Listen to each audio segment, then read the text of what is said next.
La información como la necesita nuestra gente. Veraz, oportuna, junto a los protagonistas de los hechos.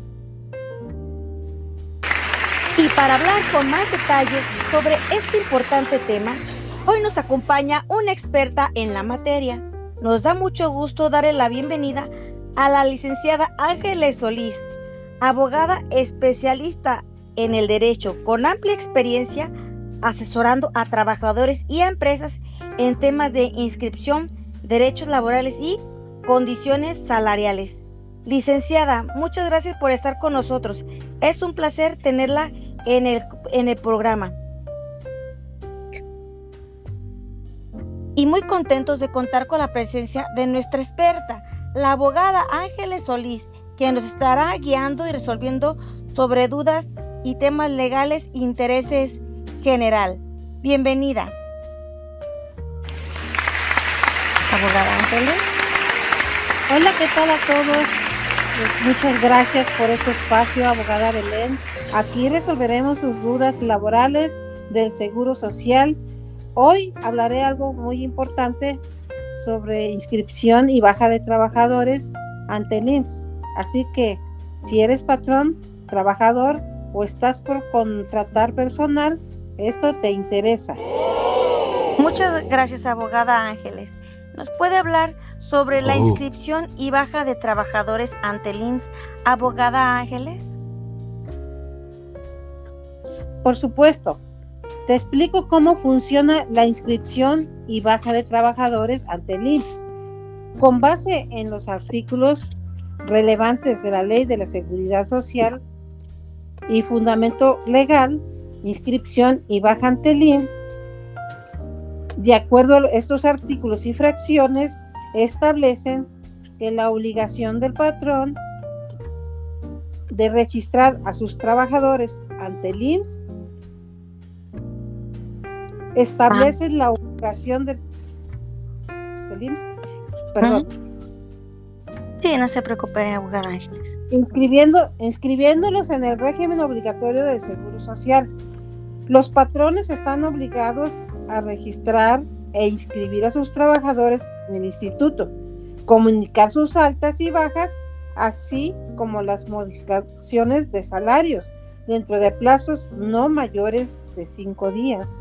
De la baja de los trabajadores, conforme artículos y fracciones de la Ley del Seguro Social, también establece que es obligación del patrón informar al IMSS cuando un trabajador deja de prestar sus servicios, notificando la baja correspondiente, comunicar al instituto bajas y modificaciones de salarios de sus trabajadores dentro del plazo de 5 días hábiles.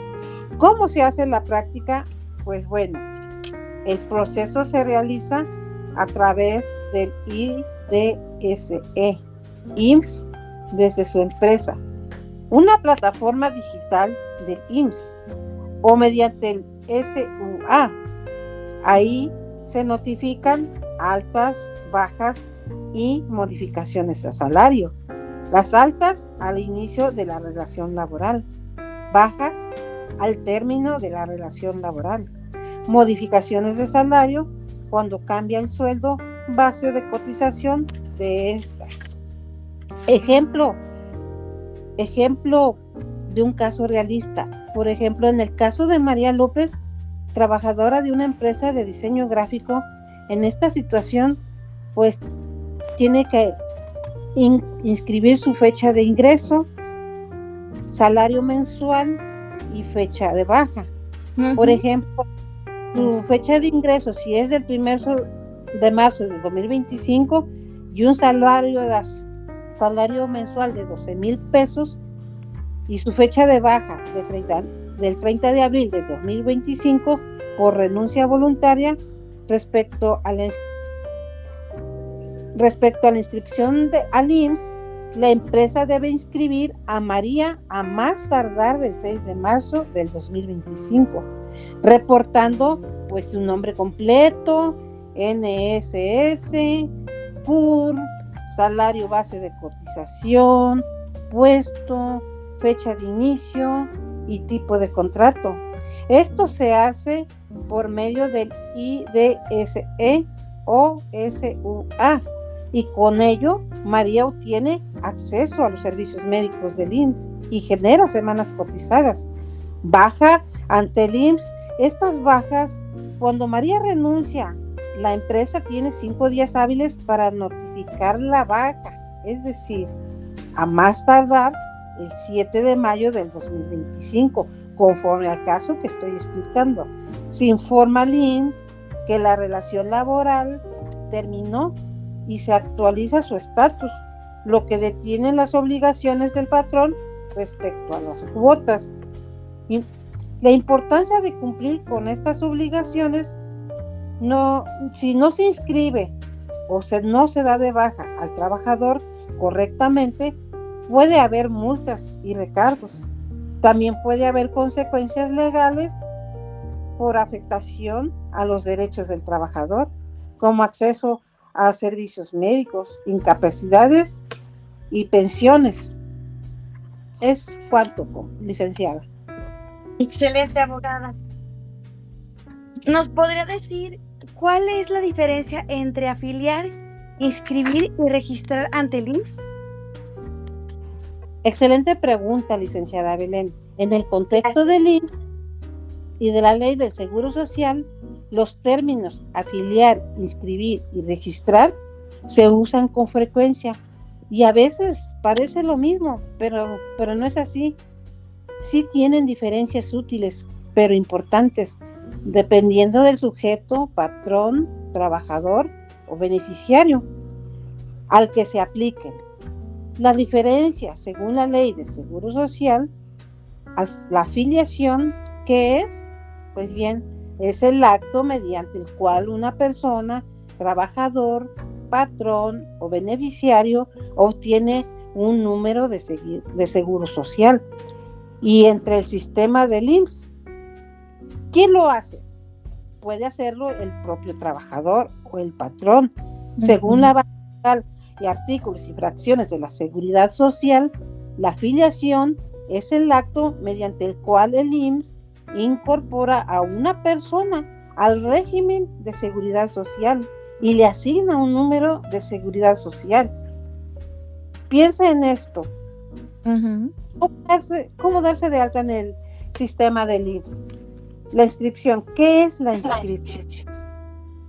Es cuando el patrón registra formalmente al trabajador en el IMSS con sus datos laborales, fecha de ingreso, salario base, puesto, etcétera. ¿Quién lo hace? ¿Verdad? Esto es para hacer referencia de que quien quiera hacerlo tenga los datos esenciales.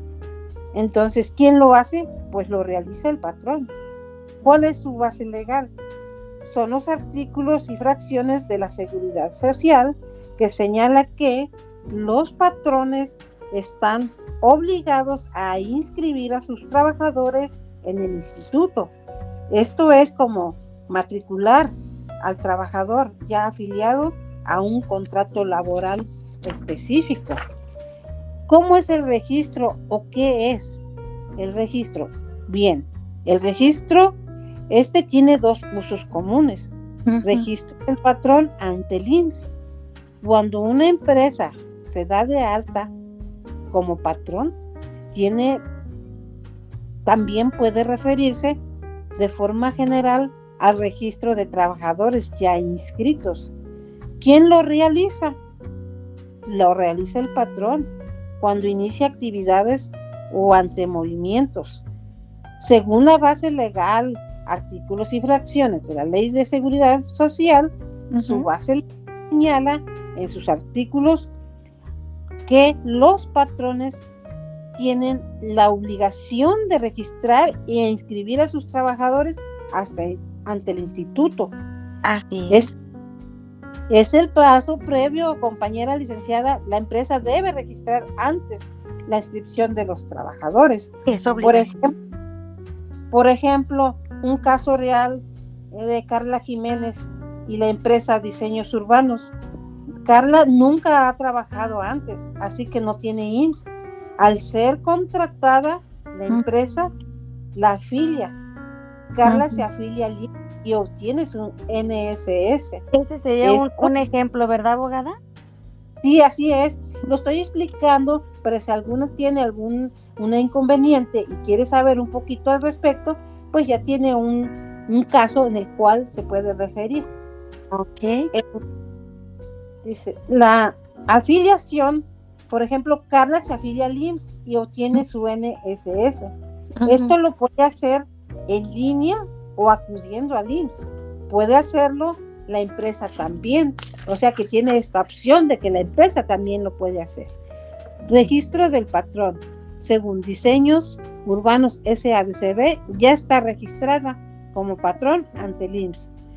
De respecto a su inscripción, el patrón inscribe a Carla como trabajadora, notificando su NSS, CURP, fecha de ingreso, salario base de cotización y tipo de cotización, compañera licenciada Belén. Espero este aporte le sirva a nuestros escuchas. Pues sí, muchas gracias, abogada Ángeles. ¿Y qué sucede si el patrón inscribe al trabajador después de un siniestro, abogada Ángeles?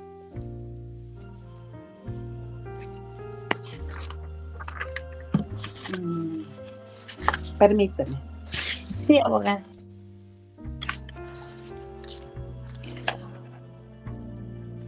Magnífica pregunta y muy importante en el ámbito laboral. Así Vamos a ver qué sucede si el patrón inscribe al trabajador en el IMSS después de un siniestro, accidente o enfermedad. ¿Y cómo lo regula la ley? Se preguntará, compañera licenciada Belén, ¿cómo regula la ley del Seguro Social? ¿Cómo regula, abogada? ¿Qué dice la ley del Seguro Social? Según artículos de la ley del Seguro Social, el régimen obligatorio y riesgos de trabajo establecen que el patrón será el responsable de las prestaciones de dinero y en especie a que tenga derecho el trabajador. Cuando no lo haya escrito o no lo haya hecho con salario inferior al real, en el momento en que ocurre el riesgo, según los artículos y fracciones de la Seguridad Social, las infracciones del patrón establecen que esta infracción no inscribir al trabajador al IMSS o hacerlo después de iniciando el trabajo sin cumplir los plazos. Las consecuencias serán pues hasta multas de 20 a 210 veces UMA por cada trabajador no inscrito. El IMSS puede cobrar al patrón todos los gastos médicos derivados del siniestro. El trabajador puede demandar al patrón por daños o indemnización. Así que ojo, ¿qué pasa si el trabajador sufre un accidente antes de ser inscrito? Pues bien, el IMSS considera que el patrón es responsable de todo. Aunque el trabajador no esté dado de alta, esto incluye gastos de hospitalización, medicamentos, cirugías, incapacidad temporal o permanente, pensión por invalidez o fallecimiento, si es que esto aplica. Además, el patrón podía enfrentar una demanda civil o penal si hubo negligencia. Tenemos, por ejemplo, un caso práctico. Trabajador José Sánchez es contratado para cargar mercancías el lunes 7 de abril de 2025 y el patrón no lo inscribe en el IMSS. Entonces, el miércoles 9 de abril, Jorge se cae de una escalera, válgame el accidente, en la bodega, y se fractura una pierna. ¿Qué hace el patrón? Pues lo tiene que llevar al IMSS, pero intenta inscribirlo después del accidente, el 10 de abril. ¿Qué pasa? Pues el IMSS detecta que la fecha de inscripción es posterior al accidente, al siniestro. Según artículos del IMSS, puede brindar la atención médica, pero luego cobrará al patrón todos los costos del tratamiento, multará al patrón por inscripción extemporánea, o sea que no lo escribió conforme a lo estipulado en los artículos y en las leyes. El trabajador puede denunciar si no recibió atención médica. Como nota importante, Esto aplica también si el patrón inscribe con salario menor al real. En ese caso, será responsable de la diferencia en prestaciones. Recomendación legal para el patrón. Debe de inscribir al trabajador antes o el mismo día en que inicie labores. No postergar el alta por si funciona o por ahorro, ya que en un solo accidente puede representar miles de pesos o consecuencias legales. No, pues bastante. Sí, así es, licenciada Belén. En cuanto a su pregunta, es cuánto lo que puedo aportar. Muchas gracias, abogada Ángeles. Abogada Ángeles, ¿qué sanciones existen por no registrar o inscribir a los trabajadores correctamente? Perfecto. Vamos al grano. No registrar o inscribir correctamente a un trabajador ante el IMSS sí tiene consecuencias legales y económicas importantes. Están claramente establecidas en la ley del Seguro Social. La sanción por no registrar o inscribir a los trabajadores, según la ley del Seguro Social, artículos y fracciones, establecen: es infracción del patrón no registrar o inscribir a sus trabajadores ante el IMSS o hacerlo fuera de plazos legales. Esto incluye no dar de alta al trabajador, inscribir con salario inferior al real, no informar de modificaciones de salarios o bajas. También establece las multas por dichas infracciones. Las sanciones van de 20 a 125 veces UMA por cada trabajador no registrado o registrado incorrectamente. En caso de reincidencia, la multa puede aumentar hasta 210 veces UMA. Imagínense, UMAS en el 2025, el valor diario estimado es de 108.57. Entonces, las multas por cada trabajador no inscrito, pues tienen un mínimo o un máximo, de acuerdo a los artículos de la Ley de Seguridad Social.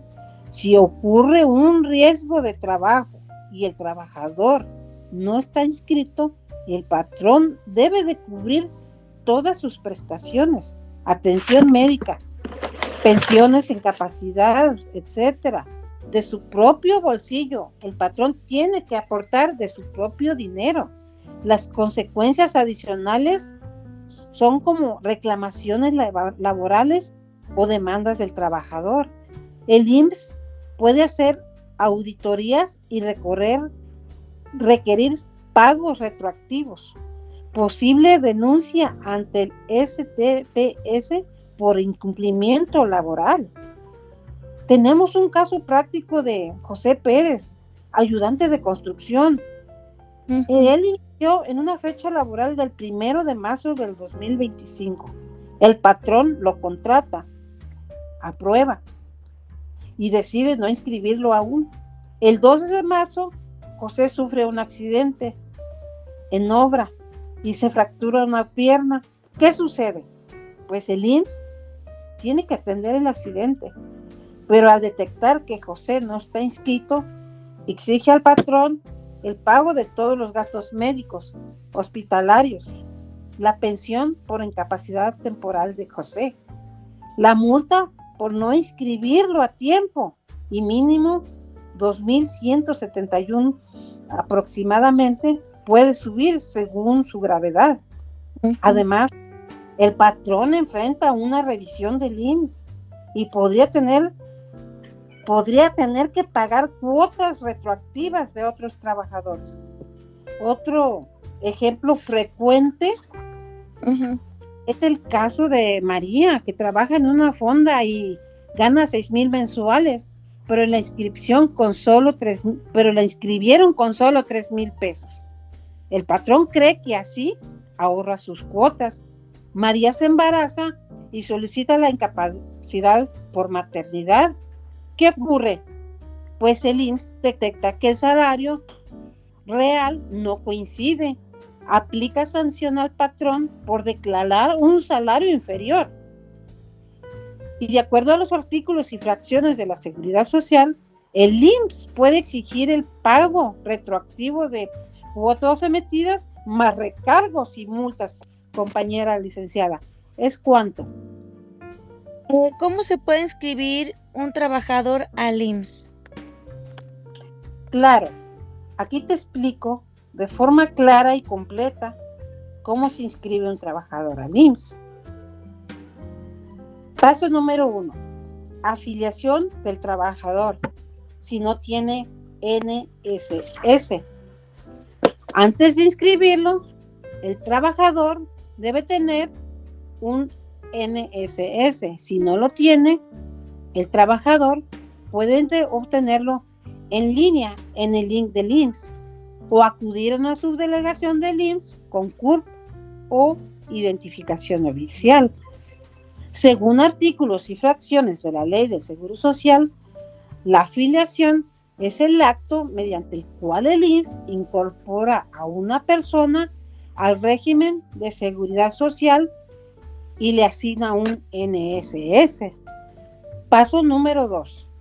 El patrón inscribe al trabajador. Se hace a través de IDSE, IMSS, desde su empresa, o usando el SUA, Sistema Único de Autodeterminación, para generar los movimientos. Según artículos y fracciones de la Ley de la Seguridad Social, señala que los patrones están obligados a inscribir a sus trabajadores en el instituto dentro de los plazos no mayores de 5 días hábiles. Los datos necesarios para la inscripción son, pues, nombre completo del trabajador, NSS, CURP, fecha de ingreso, salario base de cotización, tipo de jornada diurna, nocturna o mixta, dependiendo del turno, puesto o actividad, tipo de contrato, por obra, tiempo determinado o indeterminado. Es importante, si no se inscribe a tiempo, el patrón se expone a multas y ser responsable de prestaciones si ocurre un siniestro. El trabajador no puede acceder a servicios médicos, incapacidades ni semanas cotizadas hasta que esté formalmente inscrito. ¿Es cuánto, compañera? Bueno, ¿y cuáles son los requisitos para la afiliación voluntaria al IMSS? Porque es diferente, ¿verdad? Sí. ¿Nos podría decir? Sí. Buena pregunta. La afiliación voluntaria al IMSS, ¿ya? Sí. Buena pregunta. La afiliación voluntaria al IMSS es una excelente opción para personas que no tienen acceso al Seguro Social a través de un patrón, como trabajadores independientes, profesionales, comerciantes, entre otros. ¿Es cuánto, licenciada? ¿Y qué consecuencias hay si el patrón no da de baja a un trabajador? Estupenda pregunta. No dar de baja a un trabajador ante el IMSS cuando ha terminado la relación laboral es un error frecuente, pero tiene consecuencias importantes, tanto para el patrón como para el trabajador. Las consecuencias, pues, como lo hemos dicho, son multas y recargos hasta de 20 a 125 UMAS por omisión o aviso extemporáneo, o hasta 210 UMAS si es reincidente. Por pago indebido de cuotas obrero-patronales, el patrón debe seguir pagando cuotas mensuales al IMSS mientras no dé de baja al trabajador, aunque ya no trabaje ahí. La responsabilidad solidaria, si el trabajador hace uso de servicios médicos porque sigue vigente en el IMSS, el instituto puede cobrar al patrón esos gastos, y las consecuencias para el trabajador es que no puede registrarse en otro régimen por ejemplo, con un nuevo patrón o con un seguro voluntario. Puede perder semanas cotizadas si se detecta duplicidad o irregularidades y no puede tramitar ciertos beneficios como retiro de Afore, Fobiste, Infonavit, etcétera. Es cuanto, licenciada. ¿Y qué sucede si un trabajador labora con varios patrones? Excelente. Que un trabajador labore con varios patrones al mismo tiempo es perfectamente válido y legal según la ley del Seguro Social. Vamos a desglosar paso a paso en esos casos cómo se maneja en el IMSS. Muchas gracias.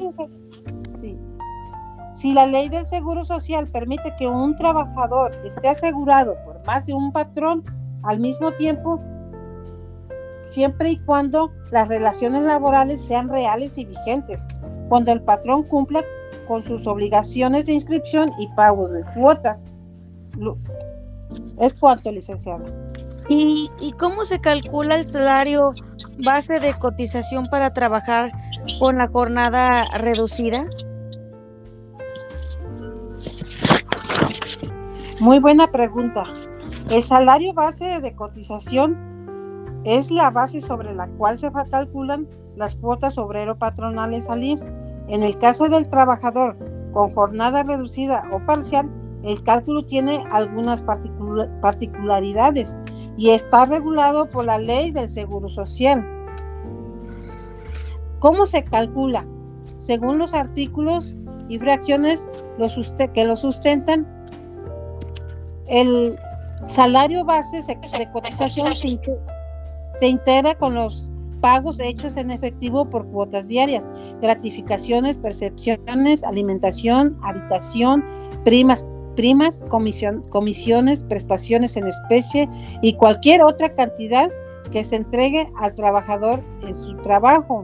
Cuando no labore la jornada completa, el SBC debe corresponder al ingreso real que percibe el trabajador proporcionando su tiempo laborado. Es cuanto, licenciada. Muchas gracias, abogada Ángeles. Fin. Espacio publicitario. Iniciando sesión. En los oídos. En tu vida. Un sonido. ¿Qué tal a todos? Ya estamos de regreso en tu espacio laboral favorito. Hoy nos acompaña la abogada Lebelén para resolver algunas dudas muy frecuentes entre trabajador y empleadores. Bienvenida, licenciada Belén. Muchas gracias, abogada Ángeles. Empezamos con una pregunta muy importante y común. Abogada Belén, ¿nos podría dar su opinión sobre las bajas de los trabajadores incapacitados? Sí. La baja de los trabajadores debe realizarse a los 5 días hábiles siguientes después de dejar de laborar con el patrón. Pueden hacerlo vía presencial o en línea. Las responsabilidades en caso de omisión: si un patrón no da de baja a un empleado ante el IMSS, puede ser responsable de multas, recargos, actualizaciones y cuotas obrero-patronales. Por ejemplo, tiene sanciones. El patrón puede ser sancionado con multas de 250 a 5,000 UMA. En algunos casos, el patrón puede ser sancionado con prisión también. Otras consecuencias es que el patrón puede ser responsable de pagar los capitales constitutivos que se generen. También la empresa puede tener problemas para ganar nómina, impuesto y a proveedores. También los trabajadores pueden no recibir atención médica oportuna ni prestaciones. Pero lo más importante, como usted comentaba, abogada Ángeles, era de los incapacitados. En términos del precepto, los avisos de baja, los colaboradores incapacitados temporalmente para el trabajador no surtirán efectos para la finalidad del Seguro Social mientras dure el estado de incapacidad. ¿Cómo es esto? Esto significa que por disposición legal, abogada Ángeles, y reglamentaria, el empresario no puede presentar la baja de una persona que está incapacitada, abogada Ángeles, salvo que se trate de la muerte del subordinado en virtud de que este es una causal de determinación de la relación laboral.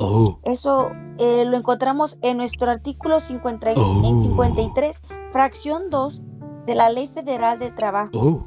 A lo anterior, así, porque el certificado de incapacidad, abogada Ángeles, temporal para el trabajador es el documento médico legal que expide el Seguro Social para hacer constar que el empleado no está apto para realizar sus labores por cierto tiempo durante el cual se busca la recuperación y bienestar de aquel objetivo que se pierde cuando el trabajador incapacitado fallece, pues ya no existe nada que salvaguarde. Por ende, el día del deceso concluye la incapacidad y el patrón debe reportar al instituto el aviso de baja del asegurado. Abogada Ángeles, con base a lo anterior se infiere que hasta que el trabajador tenga el alta médica respectiva o fallezca su empleador, puede presentarse ante el IMSS su baja, abogada Ángeles. Aunque no existe una multa por no llevar a cabo la baja de un colaborador, la consecuencia de no llevarse a cabo es la afectación en las finanzas de la empresa, porque mientras no se realice ese movimiento afiliatorio, subsiste la obligación de cubrir las cuotas obreros patronales, abogada Ángeles. God.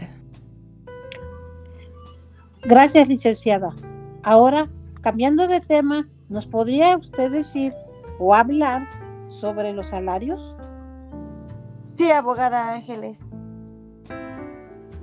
Al respecto del salario, abogada Ángeles, es la remuneración económica que un trabajador recibe por realizar su trabajo. Es un pago periódico que se establece entre el trabajador y el empleador, y su importancia del salario base de cotización es importante para el Seguro Social porque permite calcular las cuotas que se pagan en el IMSS y en el Infonavit. Estas cuotas son la base para que los trabajadores tengan acceso a los beneficios del Seguro Social, abogada Ángeles. Y aludiendo a esto, ¿cuántos tipos de salario existen, licenciada Belén? Hay diferentes tipos de salarios, abogada Ángeles. Los asegurados se inscribirán con el salario base de cotización que perciba en el momento de su afiliación, estableciendo como límite superior el equivalente a 25 veces el salario mínimo general que rija en México y como límite inferior el salario mínimo general del área geográfica respectiva. Por ejemplo, uno de los tipos de salario es el salario fijo. El salario se fija por día, semana, quincena o mes. La remuneración se dividirá según el caso, entre 15 o 30 si estuviese fijada por decena o cualquier otro periodo. Procede una operación matemática similar, abogada Ángeles, cuando además de los elementos fijos, el trabajador perciba otra retribución periódica de cuantía previamente conocida. Estas se sumarán a dichos elementos fijos. Lo anterior significa que debe tratarse de prestaciones periódicas, o sea, es decir, abogada Ángeles, que se entreguen al trabajador diariamente y con el pago normal del salario, en la forma convenida o acostumbrada y de prestaciones de cuantía previamente conocidas en cuanto a su monto, de tal manera que pueda tratarse de alimentos o de habitación también, en el caso de los propineros, cuando se hubiese convenido o determinado por la inspección del trabajador, abogada Ángeles. Otro tipo sería el salario variable. El trabajador recibe cantidad variable que no puede ser previamente conocida. Esta sumará los ingresos totales percibidos durante el mes inmediato anterior y se dividirá entre el número de días del salario devengado. Si se trata de un trabajador nuevo ingreso, se calculará el salario promedio que pudiera corresponderle en dicho periodo. En este supuesto se encuentran los destajistas o los vendedores, que pueden encontrarse por un porcentaje de las operaciones. Desde luego debe observarse el problema de efectuar los avisos de modificación de salario y de acreditar la forma inicial del cálculo. Lo mismo se aplica a las empresas nuevas.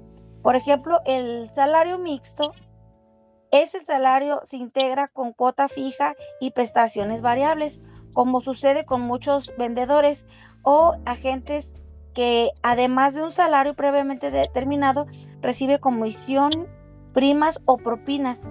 Es común el caso de los meseros, abogada Ángeles, que tienen un salario fijo semanal, además de las propinas diarias que perciben ellos. En la reforma del 2001, en vista de la constitución de sociedades cooperativas, para eludir el pago de seguro o la prestación de salarios integrados conforme a la ley, se adicionó en el artículo 28A para establecer que la cooperación determinará el salario base de cotización como el total de las percepciones que reciban por la aportación de su trabajo personal. En el artículo que mencionabas, del 28A, la base de la cotización para los sujetos obligados señalados, la fracción 2 del artículo 12 de esta ley se integrará por el total de las percepciones que reciban por la aportación de su trabajo personal, aplicándose en lo conducente lo establecido en el artículo 28, 29, 30 y 32 y demás aplicables de esta ley, abogada Ángeles. Estos preceptos son relativos a la forma de inscripción, de cálculo diario y periodos de pago de las cuotas. Abogada Ángeles. Muy interesante. Y aludiendo al mismo tema. 1, 2, 3. Listo. Muy interesante. Y aludiendo al tema, ¿cuáles son los elementos que no integran el salario, licenciada Belén? Los elementos que integran el salario, abogada Ángeles, se excluyen como integrantes del salario de cotización, dada su naturaleza, los siguientes conceptos. Por ejemplo, los instrumentos de trabajo tales como herramienta, ropa y otros similares. El ahorro, cuando se integre por un depósito de cantidad semanaria, quincenal o mensual, igual del trabajador y de la empresa, si se constituye en forma diversa o puede el trabajador retirarlo más de 2 veces al año, integrará el salario. Tampoco se tomará en cuenta las cantidades otorgadas por el patrón para fines sociales de carácter sindical. También las aportaciones adicionales, abogada Ángeles, que el patrón convenga otorgar a favor de sus trabajadores por concepto de cuotas del seguro del retiro, cesantía y en edad avanzada y vejez, abogada Ángeles. Las cuotas que en términos de que nuestra ley le corresponde cubrir al patrón las aportaciones al Instituto de Fondo Nacional de la Vivienda para los trabajadores y las participaciones en las utilidades de la empresa, abogada Ángeles. También, permíteme. La alimentación y la habitación, cuando se entregue en forma onerosa a los trabajadores, se entiende que son onerosas estas, abogada Ángeles, prestaciones cuando el trabajador pague cada una de ellas como mínimo el 20% del salario mínimo general del diario que rija en México, y también las despensas en especie o en dinero, los premios por asistencia y puntualidad, las cantidades de aportaciones para fines sociales y los planes de pensiones serán solo los que reúnan los requisitos que establezcan la Comisión Nacional del Sistema del Ahorro para el Retiro y el tiempo extraordinario dentro de los márgenes señalados, abogada Ángeles. Perfecto, licenciada Belén. Y justamente sobre alimentación y habitación, ¿nos puede explicar y ampliar un poco sobre la alimentación y habitación del trabajador? Sí, abogada Ángeles. Cuando la alimentación no cubra los 3 alimentos, sino 1 o 2 de estos, por cada uno de ellos se adicionará el salario en 8.30 y 3%, abogada Ángeles. Por ejemplo, pagos en efectivos, gratificaciones, percepciones, ayuda para alimentación, habitación, primas, comisiones, prestaciones en especie, cualquier otra cantidad o prestación que se entregue al trabajador, instrumentos de trabajo como herramienta y ropa. Abogada Ángeles, el salario diario integrado se calcula, suma el salario base de un trabajador a las prestaciones obligatorias. Este monto se usa para calcular indemnización, cuotas al IMSS, contribuciones al Infonavit, abogada Ángeles. Una fija que incluye el sueldo, prima vacacional, aguinaldo y otras percepciones fijas. Una variable que incluye bonos, comisiones y otros ingresos cambiantes. El factor de integración del IMSS permite que los empleados reciban una comisión justa y proporcional a su tiempo de servicios y las prestaciones ofrecidas, abogada Ángeles. Perfecto. Hablemos ahora de los avisos de modificación salarial. ¿Cuáles son los plazos para presentarlos? Sí, abogada Ángeles, los avisos de modificación salarial en el IMSS deben presentarse dentro de los 5 días hábiles, abogada Ángeles. Por ejemplo, está el salario fijo. Se deben presentar dentro de los 5 días hábiles siguientes a la fecha en que cambie el salario, abogada. Y está también el salario variable. Se debe presentar dentro de los 5 días hábiles de enero, marzo, mayo, julio, septiembre y noviembre. Para que estén atentos nuestros queridos radioescuchas. También está el salario mixto. Se aplica el lapso aplicable según la parte del salario que se modifique, que sea fijo o variable. Es todo, abogada Ángeles. Correcto, licenciada. Finalmente, licenciada Belén, ¿qué nos puede decir sobre las modificaciones o revisión del contrato colectivo? Sí, las modificaciones por revisión del contrato colectivo, cuando la modificación tenga por revisión del contrato colectivo, el aviso se presentará dentro de los 30 días naturales, abogada, de los 30 días naturales siguientes a su otorgamiento. Las modificaciones presentadas y las que deben hacerse por cambio de salario mínimo surtirán efecto a partir de la fecha en que ocurrió el cambio, abogada Ángeles, tanto para la cotización como para el pago de las prestaciones, abogada Ángeles. No se contempla el caso de una persona que sea al mismo tiempo trabajador y profesionista o no asalariado, o sea, es decir, abogada Ángeles, sujeto al régimen obligatorio y con posibilidad de inscribirse en el régimen voluntario para incrementar el monto de sus prestaciones, abogada Ángeles. Excelente información, licenciada Belén, como siempre. Muchas gracias. Gracias por acompañarnos y aclararnos estos puntos tan importantes en la seguridad social y protección de los derechos del trabajador.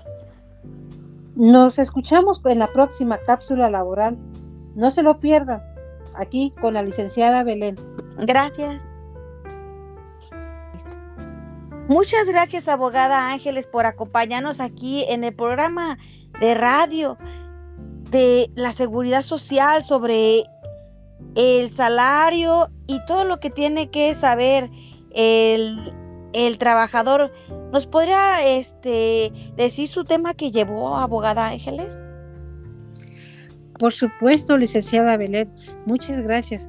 Pero referente al tema, finalmente la inscripción y las bajas de trabajadores son procesos esenciales para el cumplimiento legal y la correcta gestión laboral en una empresa. Garantizan que los empleados estén registrados ante la Seguridad Social desde el inicio de su relación laboral y que se dé de baja oportunamente al finalizarla, evitando sanciones y asegurando los derechos tanto del empleador como del trabajador. Es cuanto, licenciada Belén. Muchas gracias, abogada Ángeles. Pues yo, al igual que usted, mi conclusión de este programa de radio, pienso que la seguridad social en México desempeña un papel fundamental en la protección del ingreso y el bienestar de los trabajadores. Sin embargo, el nivel salarial en muchos sectores sigue siendo bajo, lo que limita las contribuciones al sistema y por tanto la calidad y cobertura de los beneficios otorgados.